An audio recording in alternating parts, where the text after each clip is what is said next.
It's time for another film review, and it's of the movie Top Gun Maverick.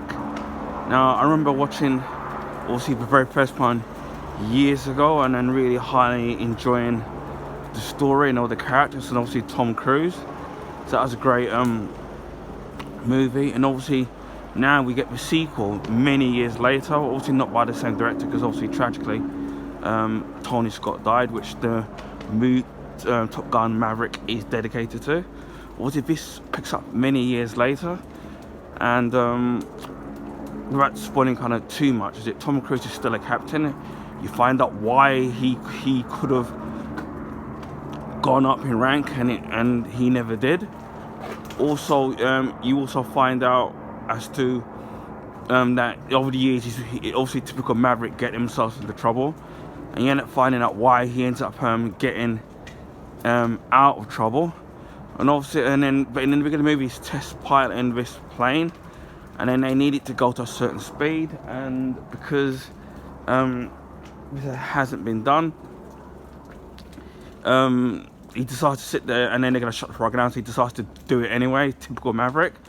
Obviously he ends up doing it, but then decides to push it, and then basically he gets recalled back into Top Gun to train the next generation of pilots.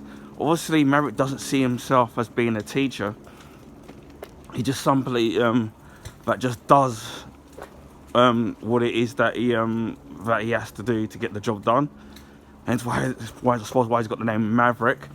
He then bumps into an old flame, and the whole circumstance behind that is really funny throughout the whole film. It's not too cringy as sometimes people do with romantic portions of a movie. There's also drama with one of the characters in it, because of, if you've watched the first movie, his friend died, and then the son has obviously got resentment towards Tom Cruise. But then there's also other reasons behind as to why he's got resentment towards Tom Cruise, or Maverick, should I say, as to why he doesn't like him. But then you kind of find out why, and it's not, and the way you find it's kind of heartbreaking as to why Maverick Maverick didn't want him in the program to become a pilot, but you find out why. It's kind of heartbreaking. There's also a scene with Val Kilmer, and for those you know about, obviously Val Kilmer's being ill because he had cancer of the throat, and basically he's pretty much lost his voice. But then he does play a part in the actual movie. And what I like about, obviously, his character is his code name is Iceman in the first Top Gun movie. And then what I really found really touching about the relationship between Iceman and Maverick is that obviously in the first movie they actually hate each other, and it's basically it's who thinks they're better than who. But then when you watch this movie, it's completely and totally different, and it's just seeing the growth in their relationship, which to me kind of almost brought a tear to my eye because of the way their characters were when they were younger, and then seeing how the characters are so close now, which again I won't completely spoil, but it was nice to see his character again, and the way they've used his real life illness into the actual movie, I thought was a clever way of doing it. I had no idea how they were going to do it. Did it very well. Again, there's a sad moment there, but I won't spoil. But it was really touching in the way they kind of dealt with it. And then Maverick's character, where people just see him as just being a character that, that's out of control. And then there's another scene in it where Maverick has to sit there and has to prove that he's the man for the job to train the new cadets.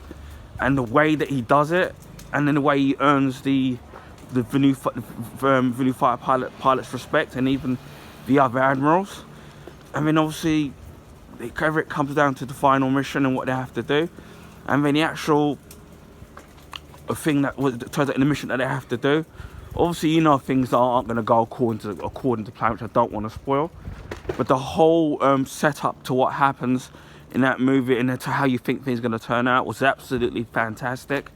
It was just great. And then for me, it had the perfect ending, and the way it just ended, where, you know, sometimes you see people have a unhappy ending, but it was actually a really good ending and a satisfying ending.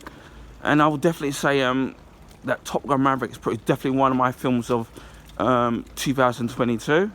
I didn't get to see this in the cinema because obviously cinema tickets are expensive. I would say that those of you who are lucky enough to see it in an IMAX cinema, you would have been in for a treat. The effects in that film are great, considering I heard that Tom Cruise flew most of the planes himself because he's a certified pilot. The special effects in it, and even most of the plane stuff they did in it was actually real.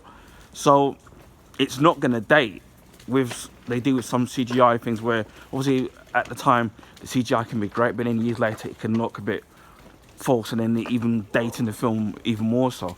But I think this is a prime example of how to do a sequel to a classic movie, and how it should be done right.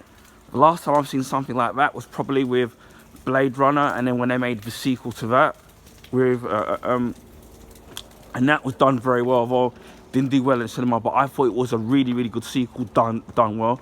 And for me, it's very rare that you see a sequel done very well. So yeah, I would highly recommend Top Gun Maverick. How I got to see it was that I saw it on Paramount Plus, because they put it on available to stream for free from the 22nd of December, so it's on there. So if you have Paramount Plus, you can see it for nothing. So I'm glad that I've got that, obviously via Sky Cinema, so I was able to see that. So yeah, Top Gun Maverick definitely gets the big thumbs up from me, and I highly recommend watching all you out there watching it. Even my mum, who's not really into these kind of films, sat down, watched it with me, and then she thoroughly loved it. And this isn't even her type of movie, but she absolutely loved the story, the characters, the action, how funny it was, the story. She absolutely loved it. And again, this isn't her kind of film, so even she loved it. So if she loved it, then if this isn't the kind of movie that you would watch, I would say that you definitely would love it. And I, again, highly recommend it.